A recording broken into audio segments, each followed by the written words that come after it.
Hello everyone. आज हम लोग पढ़ने वाले हैं एक्टिव वॉइस को पैसिव वॉइस में किस प्रकार से बदला जाता है। फर्स्ट वीडियो में हम लोग ये पढ़े थे कि असर्टिव सेंटेंस को किस प्रकार से पैसिव वॉइस में बदला जाता है। सबसे पहले आप लोग समझना कि इस वीडियो में हम लोग पढ़ने वाले हैं इंट्रोगेटिव सेंटेंस को पैसिव वॉइस में बदलना। आप ध्यान देना, मैंने पहले वीडियो में बताया था कि एक्टिव वॉइस को पैसिव वॉइस में किस प्रकार से बदला जाता है। वहां पर टेंस परिवर्तन के रूल्स बताए थे, पर्सन परिवर्तन के रूल बताए थे और बताए थे कि सब्जेक्ट को ऑब्जेक्ट के स्थान पर रखना है और ऑब्जेक्ट को सब्जेक्ट के स्थान पर रखना है। ये हम लोग फर्स्ट वीडियो में पढ़ चुके थे। आप लोग ध्यान देना कि पैसिव वॉइस किस प्रकार से इंट्रोगेटिव सेंटेंस का बनाया जाता है। सबसे पहले इंट्रोगेटिव सेंटेंसेस दो प्रकार के होते हैं, एक फर्स्ट टाइप होता है, एक सेकंड टाइप।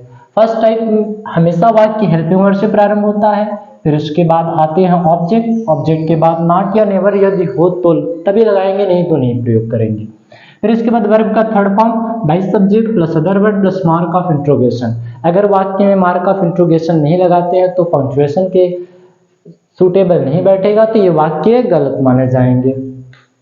फिर इसके बाद सेकंड टाइप में सबसे पहले इंट्रोगेटिव वर्ड। कुछ टीचर्स बोलते हैं कि इंट्रोगेटिव वर्ड के WH वर्ड, बल्कि दोनों एक ही रहते हैं, वो इंट्रोगेटिव वर्ड। फिर उसके बाद helping verb object plus not और नेवर यदि हो तो वर्ब का third form by subject plus other word plus mark of interrogation. ये तो हमारे कुछ नोट्स थे या रूल्स थे जो इनके अकॉर्डिंग चल रहे थे कि हम लोग पैसिव वॉइस किस प्रकार से बदला जाएगा एक्टिव वॉइस को। मैंने बताया था कि टेंस परिवर्तन करने के नियम भी कुछ बताए थे कि जो चार टेंस का पैसिव वॉइस नहीं बनता है, जैसे मैंने बताया था कि present perfect continuous tense, past perfect continuous tense, future perfect continuous tense तथा फ्यूचर इम्परफेक्ट टेंस का पैसिव वॉइस नहीं बनता है। आप लोग जानते हैं। जैसे एग्जांपल में हम लोग देखते हैं कि सबसे पहले हेल्पिंग वर्ब आया तो हेल्पिंग वर्ब वो अपने स्थान पर ही रहेगा। ये एक्टिव वॉइस का सेंस इंट्रोगेटिव सेंटेंसेस कहता है। और आपको टेंस परिवर्तन में बताए थे कि सबसे पहले ऑब्जेक्ट सब्जेक्ट को ऑब्जेक्ट के स्थान पे, ऑब्जेक्ट को सब्जेक्ट के स्थान पे। मैंने बताया था कि अगर डिड आएगा तो हम लोग वाज वेयर वो ऑब्जेक्ट के अनुसार प्रयोग करेंगे। आप लोग ध्यान दिए रहना, ऑब्जेक्ट के अनुसार क्या लगाएंगे, वाज या वेयर। ध्यान देना, सबसे पहले वाज वेयर किसके अनुसार लगाएंगे, ए लाइन सिंगुलर नंबर और सिंगुलर नंबर कर्ता के साथ आना चाहिए यहाँ पर वाज। ये आपका पूरा पैसिव वॉइस बन रहा है। और वाज आया तो सबसे पहले मैंने बताया कि ये सब्जेक्ट के स्थान पे ऑब्जेक्ट, ऑब्जेक्ट क्या आएगा, ए लायन हो गया, ए लायन लिखेंगे। और किल का थर्ड फॉर्म मैंने पैसिव वॉइस में बताया था कि वर्ब की हमेशा थर्ड फॉर्म का प्रयोग करते हैं, जो पैसिव वॉइस के नियम थे। किल का थर्ड फॉर्म होता है किल्ड, यहाँ पे लिखेंगे बाई और ही को चेंज कर देंगे हिम। मैंने बताया था कि अगर ही आएगा तो उसे हिम में बदल दिया जाता है, यहाँ पे लिखेंगे हिम। आप ध्यान दे रहे हैं। लास्ट में मार्क ऑफ इंट्रोगेशन का प्रयोग। ये तो इंट्रोगेटिव फर्स्ट टाइप के रहे। फिर इसके बाद इंट्रोगेटिव सेकंड टाइप के एग्जांपल को हम लोग देखेंगे कि when does he help me, when does he help me. ये इंट्रोगेटिव सेकंड टाइप का है तो इंट्रोगेटिव वर्ड अपने स्थान पर ही रहेंगे। जैसा कि नोट्स के अनुसार आप लोग देखें कि सबसे पहले इंट्रोगेटिव वर्ड हेल्पिंग वर्ब, फिर ऑब्जेक्ट नॉट और नेवर, वर्ब का third form by subject plus other word plus mark of interrogation. Do does आया, मैंने बताया था कि अगर डू डज आएगा तो ऑब्जेक्ट के अनुसार इज मार का प्रयोग करेंगे। यदि डू डज आएगा तो इज मार का प्रयोग करेंगे। आप ध्यान दे रहे हैं, किसके अनुसार इज एम आर लगाएंगे, ऑब्जेक्ट के अनुसार इज एम आर का प्रयोग करेंगे।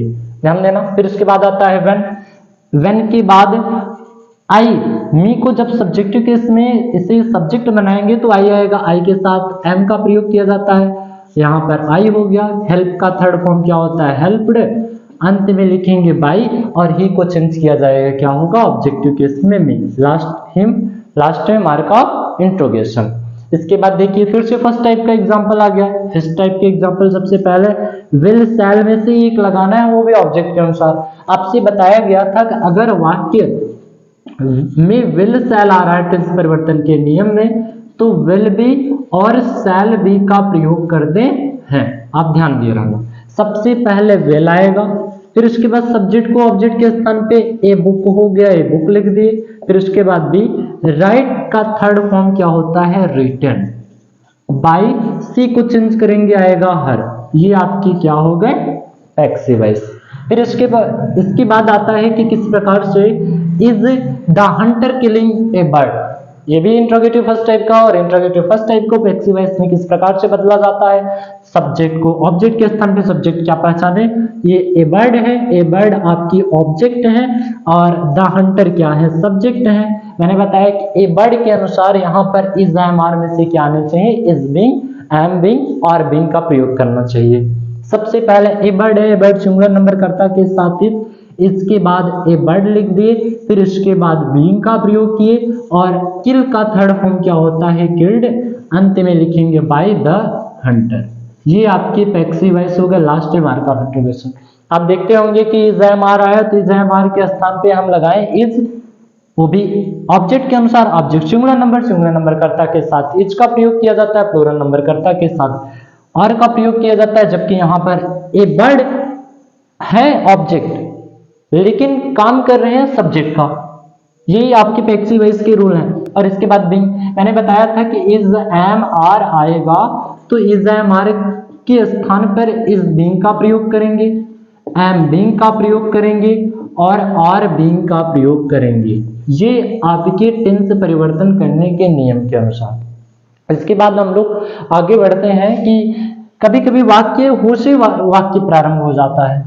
अगर कोई वाक्य हु से स्टार्ट हो रहा है तो पैसिव वॉइस में बदलने का एक सिंपल लॉजिक है, हु आएगा तो उसे ऑब्जेक्ट बनाया जाएगा। ये हमेशा इंट्रोगेटिव प्रोनाउन का कार्य करते हैं और इंट्रोगेटिव प्रोनाउन में सब्जेक्ट का कार्य करते हैं। जब सब्जेक्ट को ऑब्जेक्ट बनाया जा रहा है तो यहाँ पर बाई हुम में लिख दिया जाएगा, मतलब हु को चेंज करके बाई हुम में लिखा जाएगा। ये हमारे थे नियम। जैसे देखिए एग्जाम्पल को हम लोग आगे पढ़ते हैं।